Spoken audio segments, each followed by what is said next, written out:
Hello everybody. I've been doing a lot of World of Warcraft content lately, about making gold mostly, and you all for the most part have been very supportive and have asked for more, so I'm gonna go ahead and make some more. This video is going to focus on the optimal route that I use for making raw gold using Mists of Pandaria raids and Warlords of Draenor raids. Now what I mean by the optimal route is really just the fastest way to earn the maximum amount of gold.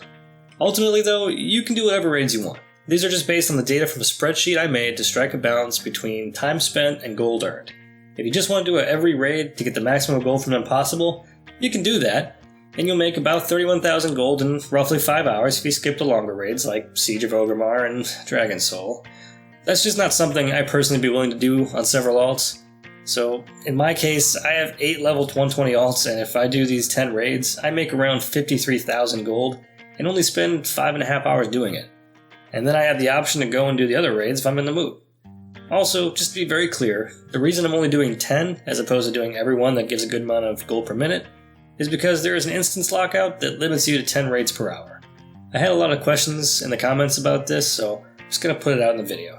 So once you enter any instance, that one instance will count against your count until an hour has passed since you began it. So if you accidentally enter an instance, you will lose one off your list until an hour has passed. Do your best to try and avoid that. So to start off, my route begins near the LFR NPC in the Shrine of the Seven Stars. The Mists of Pandaria raids I do are both LFR Heart of Fear raids, Terrace of Eternal Spring looking for raid, and then I fly directly to the Terrace of Eternal Spring and complete it on Heroic. I chose to do the Heroic Terrace raid because it's very close to the LFR NPC, and it gives a very good return based on the time, so it makes up for the 35 seconds it takes to travel there.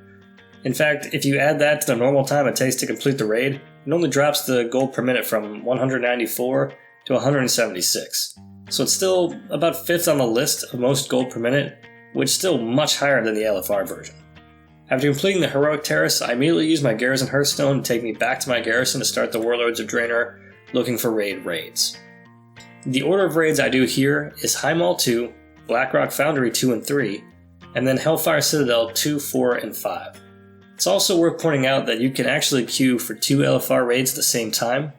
This is nice because after you finish the boss in the first raid, it will immediately pop the option to enter the second raid without you having to load back to the garrison and then load back into the next raid. So that saves you a good little bit of time. After completing this rotation, I ended up with 6,583 gold in 42 minutes, which averaged out to 156.7 gold per minute. This is a little slower than the average, so I suspect that I was getting just a little bit unlucky on what items I received to vendor, but it's still a very good return nonetheless. Compared to Iron Docks, this nets you close to the same amount of gold in an hour, but saves you about 3 minutes or so. If you want to, you can substitute Hellfire Citadel 5 for Heroic Heart of Fear, which would bring your gold for the hour up to about 8,000, but would take you about 55 minutes instead, so that's 145.4 gold per minute. The reason I would take out Hellfire Citadel 5 is because you only make about 250 gold there total. So there's my typical raid for raw gold strategy. If you have some comments or ideas for me to try, go ahead and put them down in the comments, and I'll test them out to see how they worked, if I haven't already. My next video is going to be something I think a lot of you are interested in making gold will be wanting to see.